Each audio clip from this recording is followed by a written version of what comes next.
The Radical.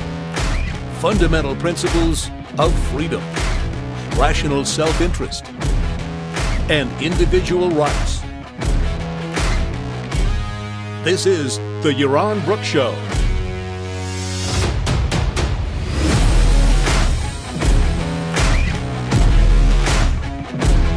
Hi everybody, and welcome to the Yaron Brook Show. Thank you for joining us. We've got Thomas from Brazil. It's great to have you on. I'll be talking about Latin America. I'll be talking about Brazil and Argentina and Chile and Bolivia and Colombia and a bunch of Latin America in a little while. So excellent. Good to see people from all over the world tuning in to the Yaron Brook Show. Kind of on a regular basis. We have a pretty international community going on here, a pretty international group of listenings. All right, today I thought I'd oh wow, we got somebody from Albania, Valdrin. Hey, Valdrin, that's great. I don't think I have many listeners in Albania.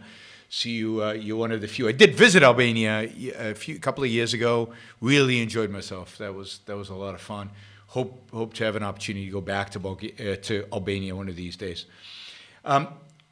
Good. So we're going to do a kind of a news briefing today. We're going to go over some items in the news, primarily economic items, and some political items, some issues around the demonstrations that are going on all over the world, and I think interesting and have implications, I think, to everything that's going on.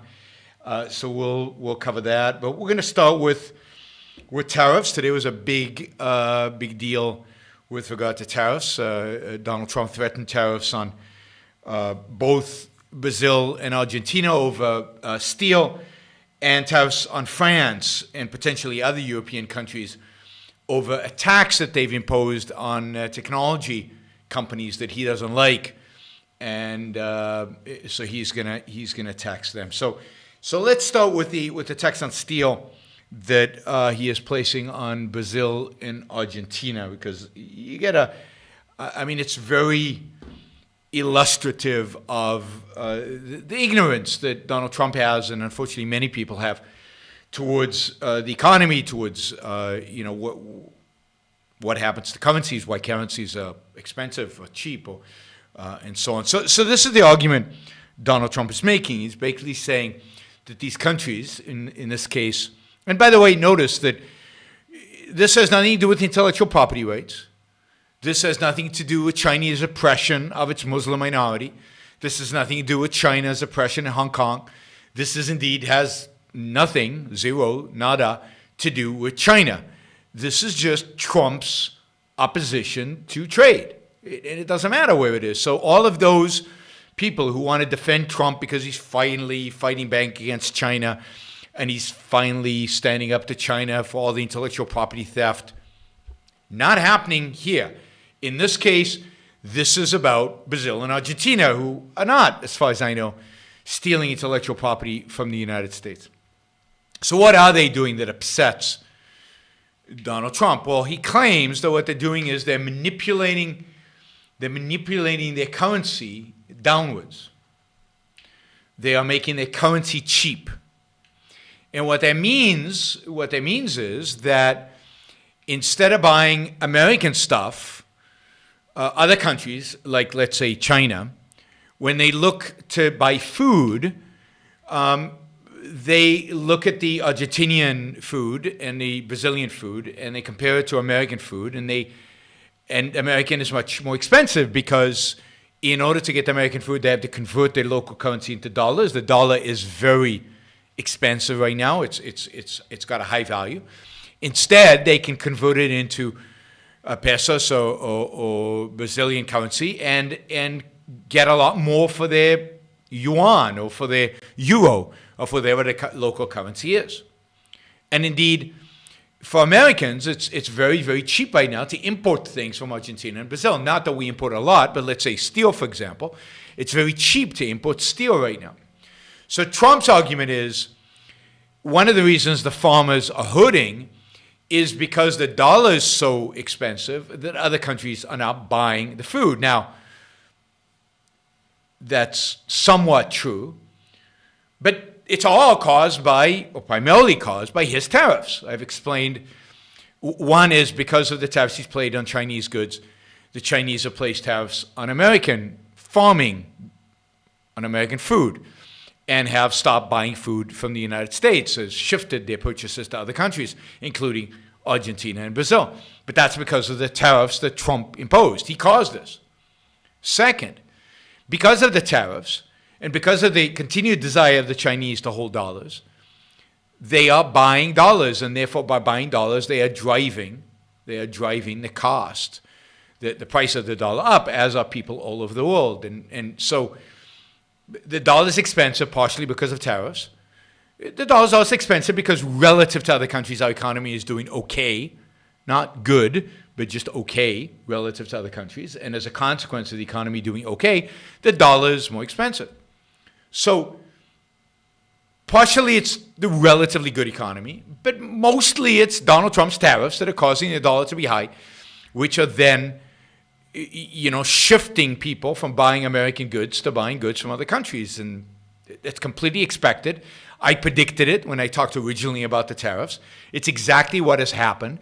The trade deficit has expanded. It has not shrunk as a consequence of tariffs, because they work in exactly the opposite way that Donald Trump works. But Donald Trump can only think at a very superficial, simplistic, concrete-bound level. And economics is an abstract field that requires actual thinking and understanding. So step one is the dollar is expensive because of tariffs. Now, why are the currencies of Argentina and Brazil cheap? Well, primarily because their economies are struggling. And people don't want to hold their currencies because they're afraid they will be devalued because they're not worth that much, because the economy is not doing well, particularly Argentina, which has had an awful time economically, as economic disaster after economic disaster. And then they went and elected a real leftist as their next president, and now nobody wants to hold their currency. So people are net sellers, including Argentinians, and buyers of foreign currency. So it's not that the Argentinians are manipulating their currency. They're not indeed manipulating their currency. They've got nothing to gain by manipulating their currency. The reason the currency is cheap, it's very difficult to manipulate a currency in a world in which currencies are floating and international markets can buy and sell your currency. The reason that the Argentinian currency is so cheap is because people are afraid of the government, and don't want to hold the currency because the economy is so weak and there's very little to buy. And Argentinians themselves are trying to preserve their capital and trying to get capital out of Argentina. And you do that by converting your local currency into foreign currency, again, thus reducing its value. So it has nothing to do with these countries wanting to devalue their currency. Brazil is not manipulating their currency. Its central bank has a target interest rate. Now, the interest rate is very low right now, but that's because, by Brazilian standards, inflation is very low. But there's no concerted attempt in Brazil to lower the value of the currency. Again, it is a consequence of the relatively weakness of the Brazilian economy. There is some optimism about the economy getting better, but that still has yet to be proven. And of course, what is Donald Trump constantly trying to get the Federal Reserve to do? To dramatically lower interest rates. I mean, Donald Trump keeps saying he wants negative interest rates. Now, what would negative interest rates do to the dollar? They would lower the price, the value of the dollar. So if anybody out there is advocating for and urging the manipulation of a currency, it's Donald Trump urging the manipulation of the U.S. currency downwards by lowering interest rates. Now, the ignorance, again, it's economic ignorance and stupidity of believing that a negative interest rate is good for you. A negative interest rate is so distortive to an economy. It is so destructive to an economy. It's one of the reasons, primary reasons, that Europe is struggling today to grow at all or to grow beyond a meager rate of growth. Negative interest rates means that you can't save, that people pay you to borrow money, the debt is on the rise. But to lend money, you don't get any return on lending. So the banking industry, it's a disaster for the banking industry. It's a disaster for savers. It's a disaster for investment. And it's impossible to predict long term what is going to happen. So it's a disaster for any kind of long-term investment. So generally, Europe is struggling today because of negative interest rates. And yet Donald Trump wants the U.S. to have negative interest rates too. I mean, negative interest rates are completely statist phenomena. A free market does not generate negative interest rates. Nobody lends money for nothing, for less than nothing. Pay people to borrow your money. I mean, that is absurd. It is irrational.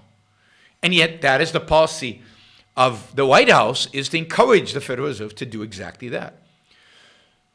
And indeed, the United States manipulates its currency constantly. So it's astonishing to me that he can get away with getting on his high horse, telling Argentina and Brazil that they're manipulating their currency and therefore he's going to put on tariffs. Now, what are the tariffs going to do? Nothing. They're going to make steel more expensive for American manufacturers who are struggling already. I don't know if you know this, because all we hear in the news is how wonderful the economy is doing. But the fact is, manufacturing in the United States is contracting. It has been contracting now for 4 months in a row. It's, manufacturing is doing particularly bad right now. And it's all a consequence of this tariff policy, this ridiculous and absurd trade policy that Donald Trump is engaged in. We're actually seeing contraction in the manufacturing sector in spite of tax cuts, in spite of marginal reductions in regulations, which should spur the economy. What we're actually seeing is contraction in manufacturing and an economy growing very, very, very slowly. Now, is anybody learning anything from this? No. I mean, Trump wants to double up. Now he's talking about tariffs on France, French wine, French cheese, because France has a new tax, a tax on technology, on kind of the internet. And that tax is a company tax that is going to be felt primarily by American companies, because American companies dominate technology. And Donald Trump says, well, wait a minute. If you're going to tax, if anybody is going to tax technology companies, it should be us. It should be the home country. He doesn't reject taxes. It's just this nationalist BS around who should tax. And for Trump, it's American companies should be taxed by American government, and so on. So to penalize the French for having this tax, he wants to put tariffs on wine and cheese, which will just raise the cost of wine and cheese for consumers in the United States. Will hurt the French as well. Tariffs hurt both sides. And, but now we're getting involved in other countries' tax policies and trying to penalize them when we don't like them. What about all our ridiculous tax policies that we have in the United States? What about all the industries we subsidize? Should other countries start penalizing us for that? I mean, hopefully not, because it's bad for those other countries. But here's the principle that keeps getting lost. So people tell me, and I read this again today, and I've been reading this since the whole tariff issue came on. You're delusional. You think the world, there's free trade. You think that other countries play by the rules. And since other countries don't play by the rules, we need to have tariffs. We need to penalize them. We need to protect our manufacturing jobs and protect our consumers and protect our currency and whatever. It's complete garbage. First, of course, I know that other countries don't play by the rules. Of course, I know that other countries don't have free trade. Of course, I know that other countries regulate, tax, subsidize a variety of industries. So do we in the United States, by the way.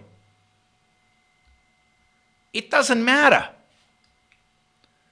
The principle should be that the United States government leaves individual citizens to buy and sell from whomever they want, free of government taxation over those purchases and sales. All a tariff is a tax on an American for buying a product from country X rather than from country Y or from a domestic producer.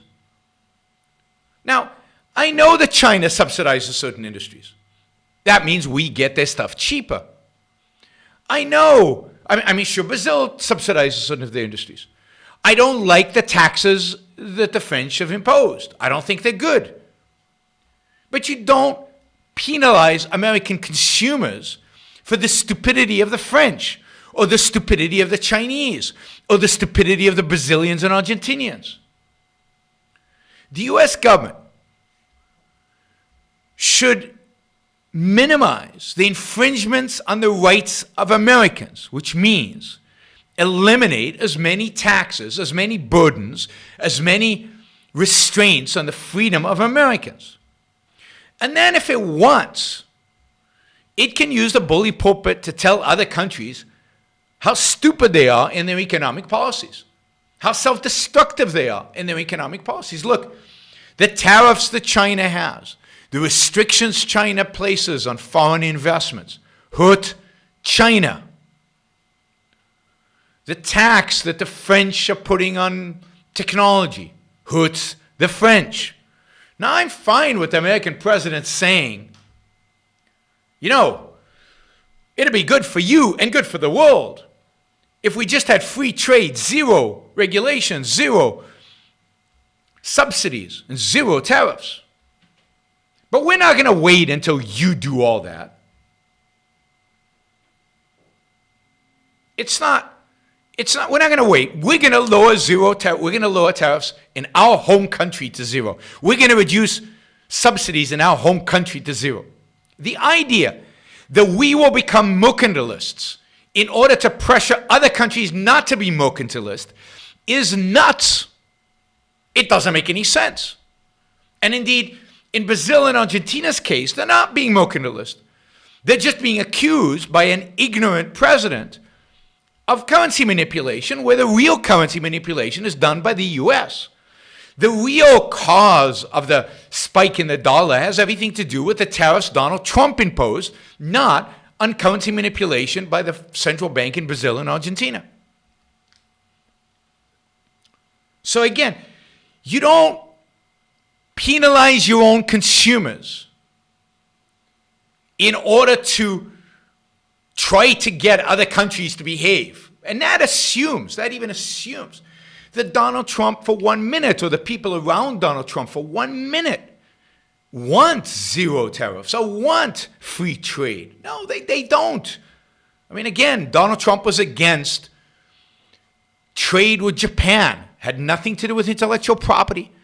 Had nothing to do with anything. There was a trade deficit in Japan, and he didn't like it.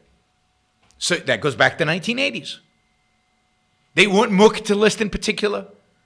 It was just a period where the Japanese were outproducing the Americans. Of course, we're mercantilist while tariffs are retaliatory. That's exactly what mercantilism is. And they're retaliatory in a way as to protect our own industries. I don't know how to explain this to you any better, right? Tariffs are violations of individual rights. You don't violate the rights of Americans in order to convince foreign countries to reduce tariffs. That is bizarre. It's anti-freedom. It's anti-everything we stand for. And it doesn't work. The tariffs that he's placing on Brazil and Argentina, where does they go?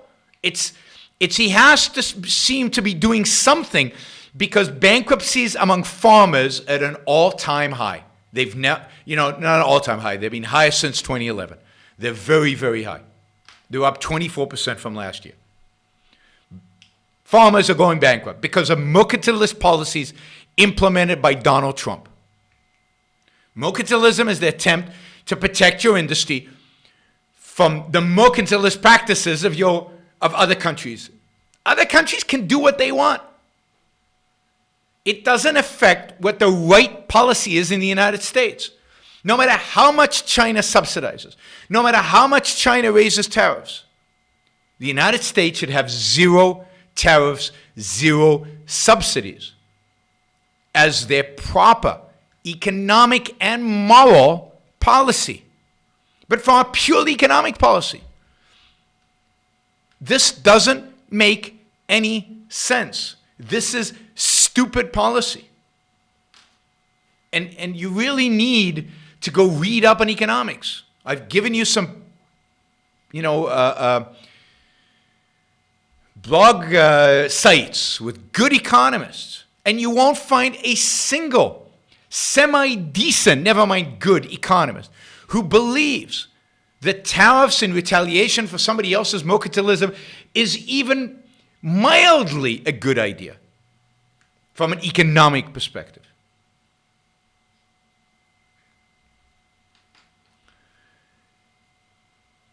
It's just pure economic ignorance. It is an indication of a mentality that cannot think beyond the concrete, beyond just the first level effects. Exactly what Hazlitt warned us of in Economics in One Lesson. Economics is not the science of the first level effects. And again, this is not about intellectual property rights, all the other stuff that people accuse that are problems with China, because here they are, tariffs on France, tariffs on Brazil, tariffs on Argentina have nothing to do with the violation of individual rights in China. Should other countries, by the way, raise tariffs on U.S. farming because the United States massively subsidizes its farm industry? I mean, it would be suicidal for those countries. It would be stupid for those countries. By the way, and just one other point to make. Over the last 50 years, there's been a global phenomenon of declining tariffs. Every single country, including China, has systematically reduced tariffs over the last 50 years. Steadily. Tariffs in China are dramatically lower today than they were 10 years ago, which is lower than 20 years ago, which is lower than 30 years ago. Not today, before Trump started this stupid trade war. For the first time, really since World War II, tariffs globally are going up because of Donald Trump. So mercantilism was slowly disappearing from the world. It really was. Look at the numbers. I mean, and America was doing a fantastic job because we had lowered our tariffs to an average of somewhere around 3%, which is pretty close to zero. And the rest of the world was following. They were learning by example, which is the best way to learn. And tariffs globally were coming down dramatically. And then Donald Trump comes about. And instead of tariffs going down globally, they're going up now. Not just between the U.S. and other countries. Other countries are mimicking the United States because that's what countries do.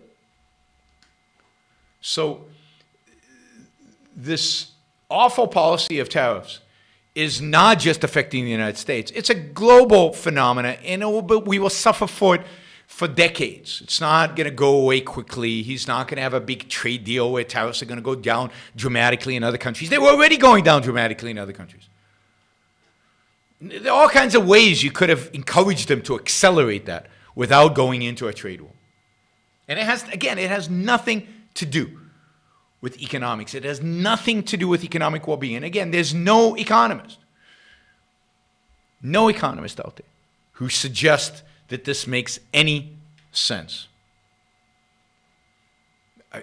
I understand why people are upset at China for its individual rights violations. I understand why people are upset at China because of this stealing intellectual property rights. But tariffs have nothing to do with any of that.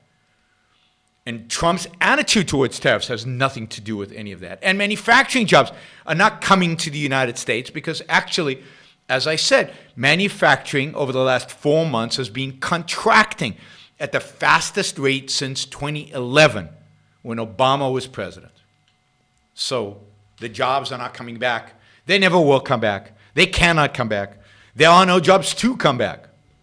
But what he is doing is he's managing to destroy some manufacturing jobs that are still here in the United States, and all because of his trade policies. All right. I guess I'll keep having to come back to this story because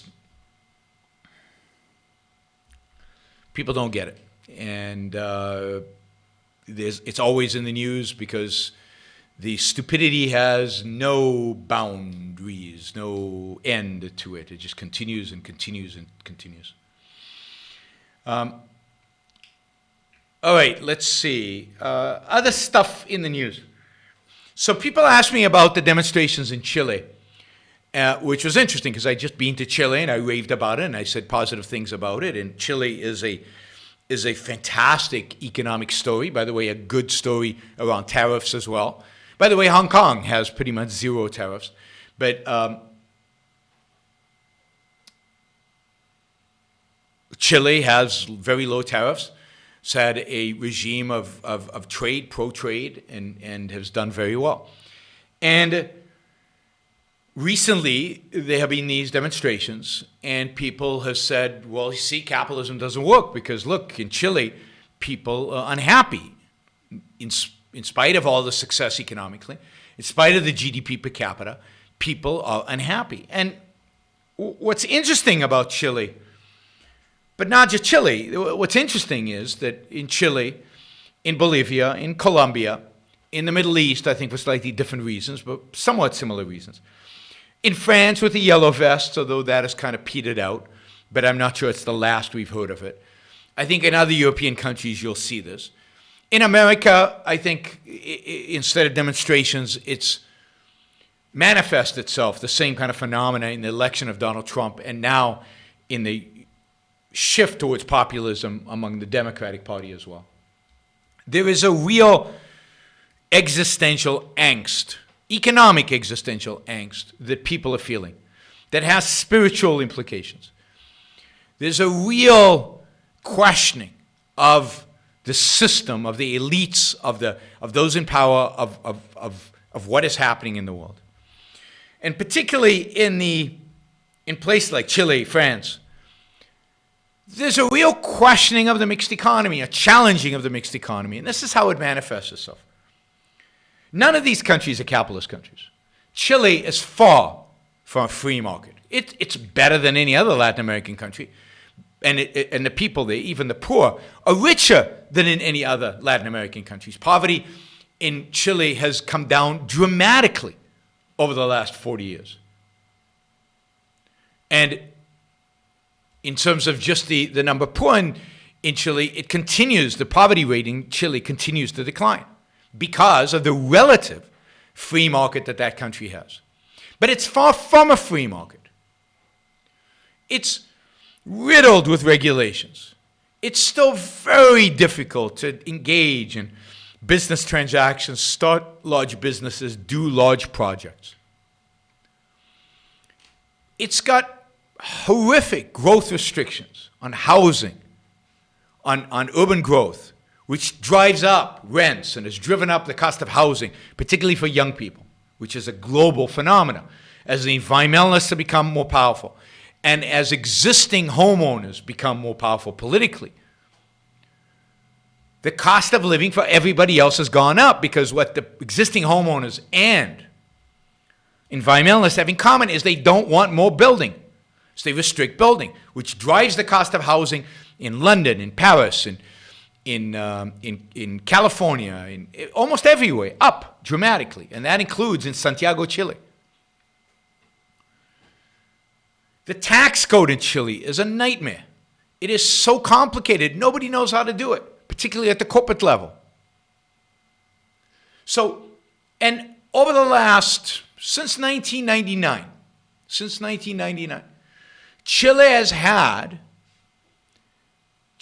a series of socialist presidents, but all the presidents, left or right, have promised the Chileans one thing. You're going to get rich. You're going to be as rich as Europeans. And you're going to have a welfare state. So you're going to be as rich as Europeans and have a European-style welfare state. Sound familiar? It sounds like what the left is promising Americans.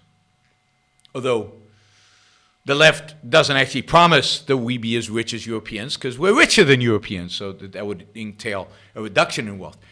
But we can attain, the Chilean government has told them, the standard of living of Europeans and have their welfare state. Now, that is impossible. Europe is in a unique position to have had 200 years or 100 and something years of relative economic freedom, built up a lot of wealth, built up a lot of capital, built up a lot of know-how, created massive amounts of wealth, and now in a sense can cruise on that and pay out massive amounts of welfare based on all of this. But it's going to be very, very difficult, if not impossible, to mimic the European experience in the short run.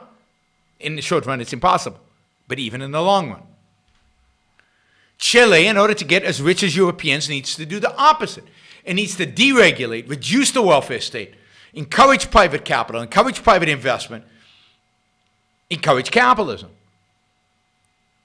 and move towards a true free market. And then it could be richer than Europe, significantly richer than Europe. Just like Hong Kong is richer than Europe on a per capita GDP basis. But that's not what they do. So on the one hand, they make promises of riches. On the other hand, they impose the kind of system that makes those riches impossible. And part of that is the promise of a welfare state. So to a large extent, I think the whole mixed economy, the idea of a robust welfare state, is approaching a kind of a bankruptcy. That people are going to demand change, dramatic change. And unfortunately, almost all of them, when they talk about change, demand change in the direction of more socialism, more controls, and more poverty. But that's where we're heading. That's where we're heading with the Yellow Vest Revolution. That's where we're heading in Chile. The solution the government has proposed in Chile is more welfare, more regulation, more taxes on the rich. The solution the left in the United States is proposing is more welfare, more regulation, more taxes on the rich. The solution the right in the United States is proposing is not much different. More tariffs, more protection, more cronyism, more subsidies, more government industrial policy. So what you're going to get, and what you're seeing, is a massive rise of economic populism. Don't worry, I can take care of it. Economic populism that engages in tariffs, trade restrictions, industrial policy, ever-growing welfare, ever-growing government spending. I mean, government spending in the United States is completely out of control, and nobody speaks out against it. Nobody. If the United States, nobody does it, what hope do we have for the rest of the world? So what we've got is all across the world, we've got people frustrated with the status quo. So let's take Bolivia and Colombia. Bolivia is a different story. Bolivia is a country ruled by real socialists. By a real socialist, Morales, for I think now 12 years, has turned is basically a poor country remained dirt poor. Has gone nowhere. Now, one thing the internet does is it makes the world visible to everybody.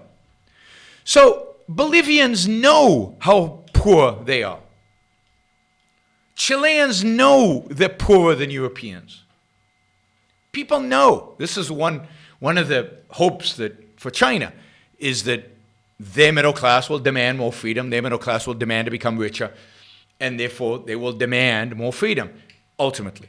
Because everybody knows, everybody can compare standard of living. They can watch U.S. shows. They can see our standard of living, our quality of life, our innovation, our growth. And they want that.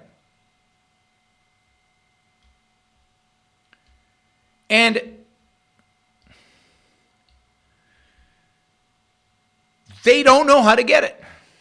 All they know, all across the world today, is what they don't like is the status quo. What they don't like is the people in power. What they don't like is being poor. But they have no conception of how to get out of it. They have no conception of how to get rich. They have no conception of who to choose to replace the people. So in Bolivia's case, it turns out really well. They get rid of Morales, who is now calling it a coup. Everybody these days is calling any opposition a coup. Even Donald Trump. Even Netanyahu. It's a coup. Why? Because the people caught Morales cheating and trying to rig an election. And they went on the streets and forced him to leave.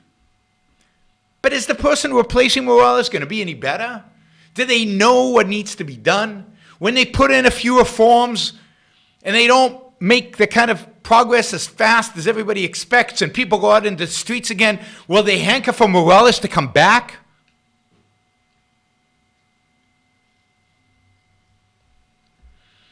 Colombia, same thing. Now, Colombia is not as poor as Bolivia. It's not as rich as Chile. And generally has moved in the right direction towards economic freedom. But not fast enough, not radical enough. And as a consequence, Colombia still has a lot of people who are poor. And a lot of people who are middle class, but their middle class is just not that rich, not that successful. And they're going, wait a minute, why aren't we as rich as Europeans? Why aren't we as rich as Americans? Let's go onto the streets and demand that we be that rich.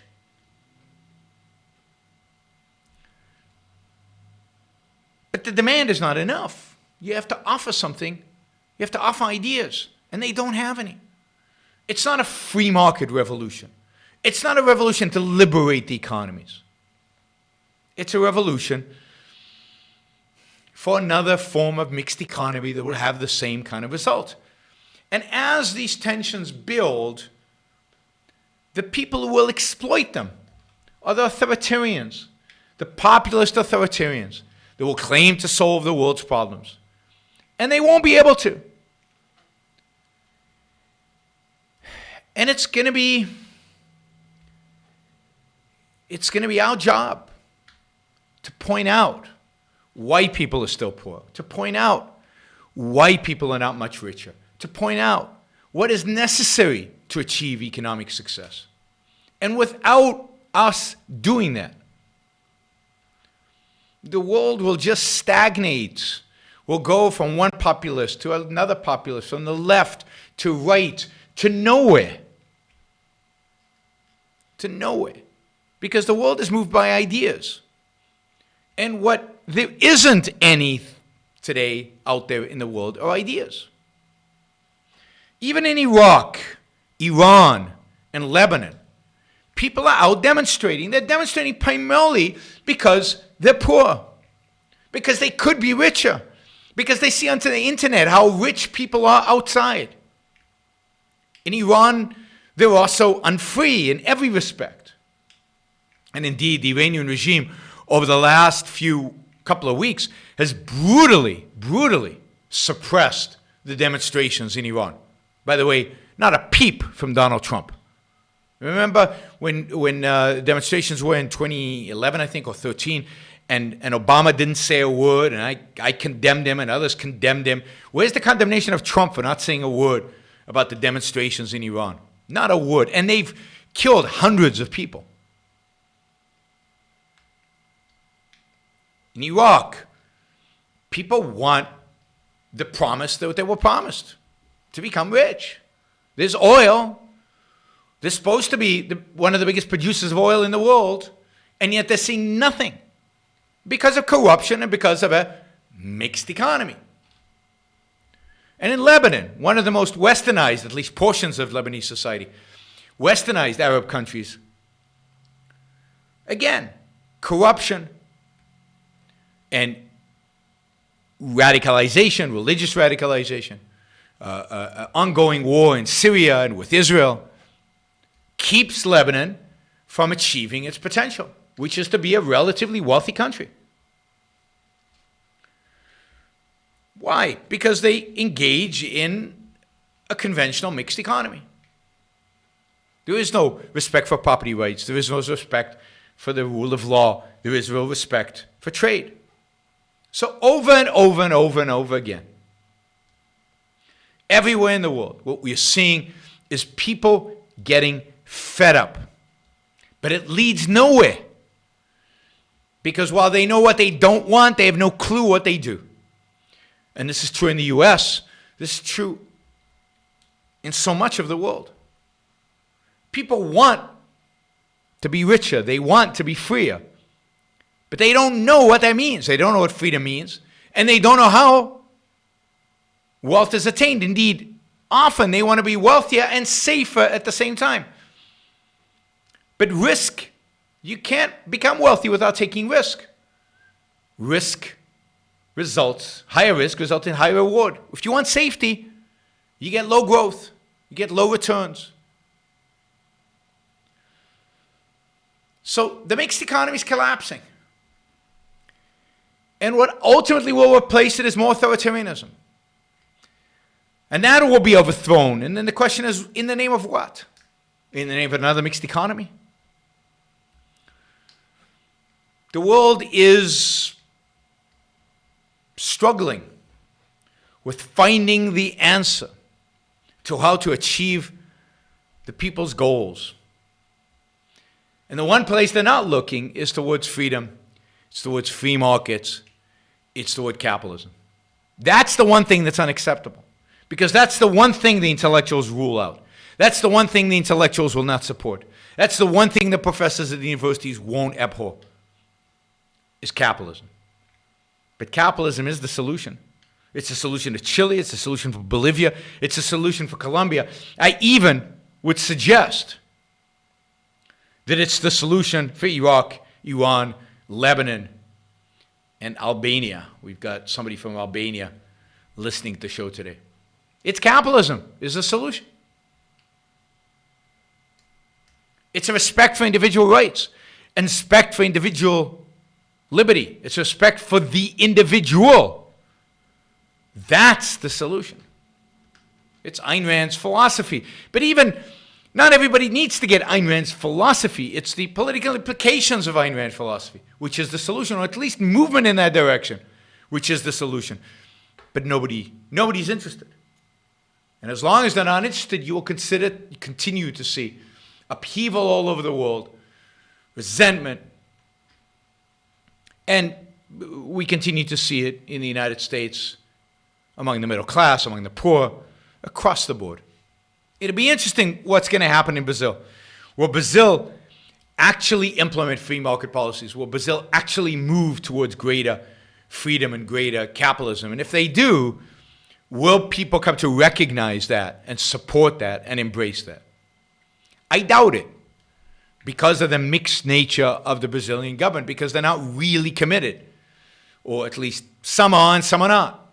And because of the compromises they're going to have to make, which will ultimately result in a mixed economy that will do a little better for a while, but then what? Then it all deteriorates again.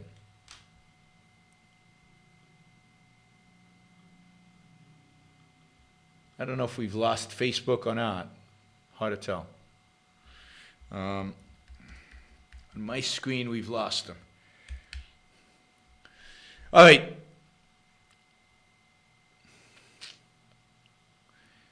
Let's see. We've got some Super Chat questions. Let's take some Super Chat questions, and then we'll see what else we want to talk about. What do you think of Amity Schley? She has a book on the Great Society, had a book on the Great Depression.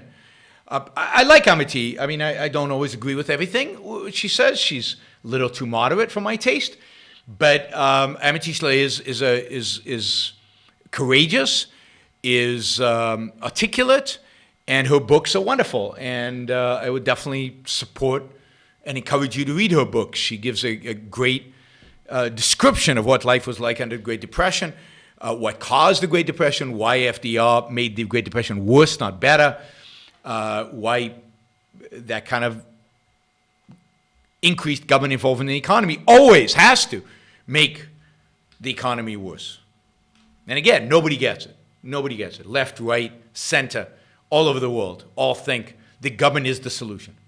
Donald Trump more than anybody. Have you seen the film 127 Hours, true story about Aaron Ralston, the hiker who cut off his own arm to escape a canyon in which he was trapped? No, I haven't. I'm not that interested. I mean, good for him for cutting off his own arm because he had to, but I, for one, don't see it as that. It just doesn't interest me that much. So I haven't seen it, and I don't intend to see it. It sounds pretty horrific, even if heroic. Do index funds artificially boost the price of crappy stocks that no FA would ever invest in? Do they affect the stock market long term? No, not really. So index funds do not determine prices. The marginal investor determines prices. And the marginal investor is never an index fund. It's the investor who disagrees with the current price and therefore sells or buys based on a belief about the stock. They're the ones who move stocks. It's the Warren Buffetts of the world, the hedge funds of the world, the investors who actually are active investors who change the price of stocks. Index funds, you can affect the price of stock in the short run, but not really in the long run. They don't counter the fundamentals. There's still active investors out there who are evaluating and judging those fundamentals. Now, if everything was an index fund, then the market would become valueless as a information signal, as a provider of information about the world, as an allocator of capital. Because then everybody would be passive investor. There'd be no information in prices. But it's never going to be the case that everybody is an index fund. Because the fact is that as index funds, let's say it grows and grows and grows, and 90, 95, 99% of the market is index fund, markets then become less and less efficient. Prices reflect less and less information. And therefore, there's an incentive for somebody to enter the market to take advantage of those of the lack of information.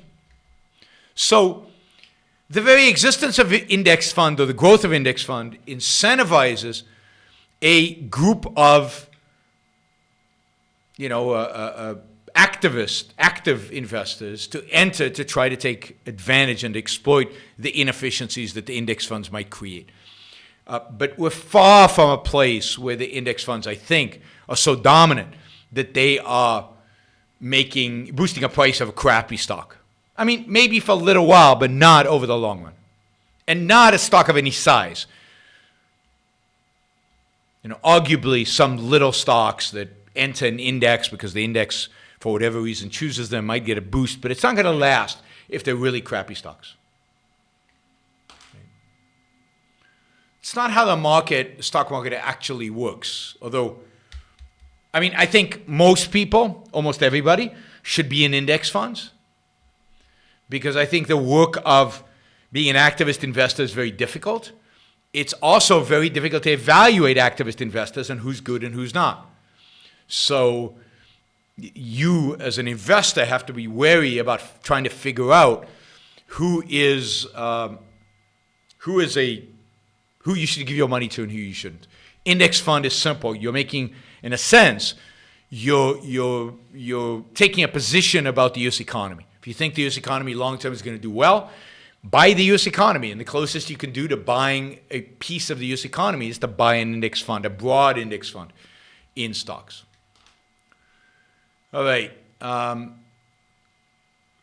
Let's see. All right. I mean, I'll take one other topic. I've got, if you have more Super Chat questions, I'm happy to take them. But I think it was last week that the Prime Minister of Israel, Benjamin Netanyahu, was indicted and for fraud, and is going to go up, is going to be tried for committing fraud. He is currently a sitting Prime Minister, but a sitting Prime Minister who cannot form a government. So he is going to have to go for elections, and there's a good chance he won't be a sitting Prime Minister for very long, and then he would be tried in a court of law to determine whether he committed fraud or not. The arrogance of Netanyahu, to claim this is a coup, when it seems that there's plenty of evidence to suggest that he committed fraud. The Attorney General who is convicting him is an Attorney General Netanyahu appointed, and was supposedly a Netanyahu insider. It looks like Israel's going to go for a third election because the two largest political parties cannot come together and cannot form a government. I've always maintained that Netanyahu was a bad guy and a bad prime minister. He is primarily, and is proving to be primarily, a power luster. The reason he can't come to a deal for a government, the primary reason, is that the other party that he would join with to create a government is not willing to give him immunity from prosecution, which is what he's demanding. I mean, we're supposed to believe in the rule of law. We're supposed to believe that the rule of law applies to everybody, including politicians. And the idea of providing him immunity pretty much forever, and that he will not form a government, will not bring stability to Israeli politics and to the Israeli marketplace, it is truly stunning, and another example of Netanyahu's sheer power lust that is really what drives him. Really what drives him. So, yeah. I think somebody's asking about the Israeli president. The Israeli president is just a figurehead. The Israeli presidency has no power at all. Do you like Israeli culture? How often do you visit? I visited once and really loved it. Would love a chance to live there for a short time.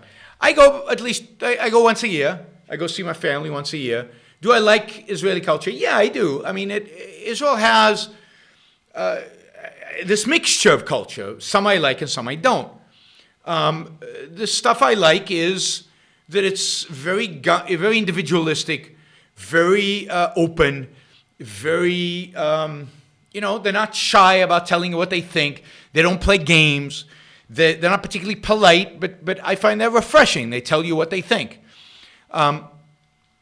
It's a very entrepreneurial culture, as you can see with startup nations, with the amount of technology startups. It has more technology startups than any place in the world other than Silicon Valley.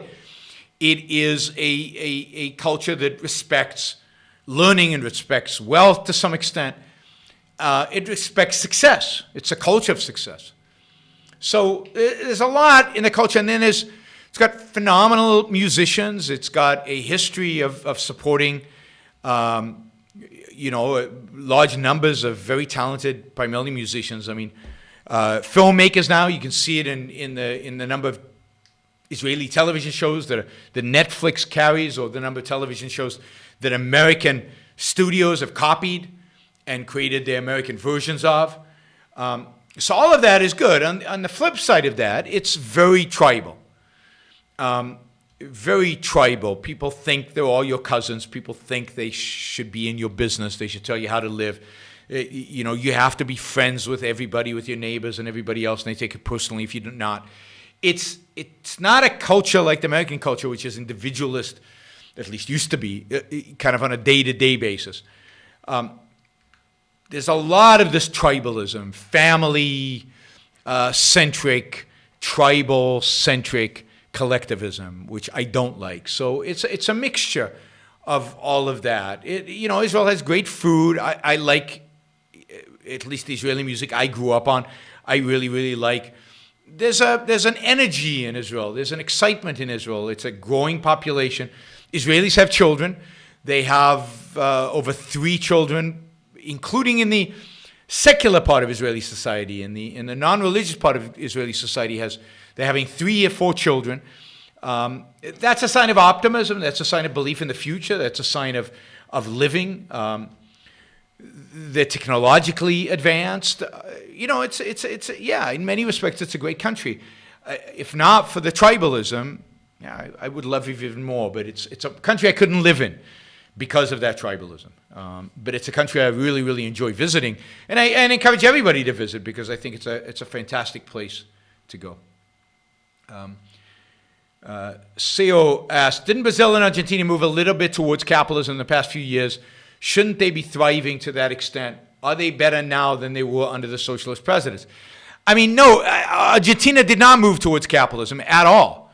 Marquis, who was the president of Argentina, while he ran as more of a centrist pro-capitalist, was a nothing and basically preserved all the socialist policies of the previous regime, then doubled up on many of them. So he made things worse, significantly worse. Brazil has only started implementing pro-capitalist or pro-market policies over the last year or so, since the election of Bolsonaro, maybe a little bit with the president who was immediately before Bolsonaro, just a little bit, a few reforms. And it takes time for those to be implemented. But if they continue to implement them, if they continue to move, then yes, you will see these countries thriving. Now, are they better than they were under socialists? Absolutely. The only reason Brazil did well under Lula is because Lula was president during a period where resource prices went through the roof. So the kind of things that Brazil exports did very, very well. By the way, during that period, Chile did phenomenally well because I think copper prices went up 7-fold or something. And Chile is the largest producer of copper in the world. The same with Brazil and Argentina. When the natural resources that they have, their prices are going up, then they do fantastically well for a little bit, no matter who's in the regime. So while the socialists were there, they were lucky for a while, not for very long. And they benefited from the rise in commodity prices. However, once commodity prices came back to earth, those economies were seen for what they really are, which is poor and pathetic and inefficient and unproductive. Now, Brazil is changing, and I expect that in 5 to 10 years, Brazil will be a very different place and will have a much, much better economy than under any president in the past. That it'd be significantly richer. But for that, this current government has to be consistent and has to pass these laws and has to make economic freedom high on its agenda, or keep it high on its agenda, and not fold and not give in, not capitulate to the pressure from the opposition, to the pressure from the population, from the pressure from the president, who is a populist, who is not a pro-capitalist. It's the people under the president who are the pro-capitalist. And is that arrangement sustainable? I don't know. I fear not. And that's a real challenge. All right, I think we're done for the day. We're an hour in. One more. Okay, last super chat question. In objectivist politics, would a person who initiated violence against someone for stating their opinion have a worse penalty than that of a person who initiated violence for being heavily taunted? I think the answer is probably yes. Although they'd both get very similar sentences, I think there'd be a slight bias towards that person who wasn't being taunted. I think taunting, it's just like we don't, if somebody kills somebody else in a moment of passion, we don't prosecute them, we don't judge them quite as badly. Still badly, they still spend their life in jail. But we don't judge them quite as badly as somebody who does it with a premeditation. And I think the same thing is If it's just somebody speaking their mind, but they're not taunting you, then that's bad. It's a little less bad, just a little less bad. If they're getting you really upset emotionally and you're acting out of that emotion upset. But both would be heavily penalized. Violence should be punished significantly. It shouldn't be light sentences on violence. What is your favorite candidate in the Democratic Party? What is your current prediction for 2020 U.S. election and general prediction for the economy? I mean, I don't have a favorite candidate in the Democratic Party. Maybe Bloomberg. I hate him, but I guess he's my favorite among Democrats. Probably, maybe, but I don't think he can win. My current prediction is that Trump wins. I mean, maybe I prefer Biden on Bloomberg because Biden might win. I don't think Bloomberg can beat Trump because he doesn't appeal to that populist. I think potentially Biden could, but on the other hand, Biden's kind of a bumbling idiot, so it's hard to tell. So, yeah, I mean, I don't think anybody in the Democratic Party is somebody I like. Klobuchar is probably the best. There've been other good, relatively good people in the Democratic Party, more centrist, but they're all out, and Klobuchar doesn't have a chance. Klobuchar really doesn't have a chance. It really is Bloomberg, Biden, Warren, Sanders. I think it's probably one of those. You could always get a surprise. Oh, or the mayor, Buttigieg. I mean, relative to some of the others, he's not bad. I don't think he can beat Trump, though. General prediction of the economy. I mean, I don't know if we're heading towards a recession. I thought we were about a year ago. The economy's slowed. We're growing very slowly. I mean, Andrew Yang is better than a lot of the others. I mean, I prefer Yang, Buttigieg, and Bloomberg to anybody else. But again, Yang can't win. He can't win the Democratic primary. Klobuchar, again, they're all better than let's say, Elizabeth Warren and Bernie Sanders. But I don't think they can win. I think the only people who can beat Elizabeth Warren and Bernie Sanders are Biden or Bloomberg. I fear that that's the case. We'll see. I think we're just going to continue with very slow growth. 1% to 2%, which is pretty pathetic for a president who promised us 4%, for an economy that should be growing at 5%, in my view. 1% to 2% is really bad. We're right now growing at 2%, which is bad. It's very bad. It's way below our potential. And it's because of Trump. We could be doing a lot better. He'll blame the Federal Reserve, but it's not the Fed's fault. I mean, the Fed is always damaging. It's really Trump's fault. It's government spending out of control, and it's tariffs. Those are the two things that are slowing the U.S. economy significantly. Significantly. All right. Have a great night, everybody. Bye. I'll see you on Saturday. Another live show on Saturday. Probably not before that. Bye.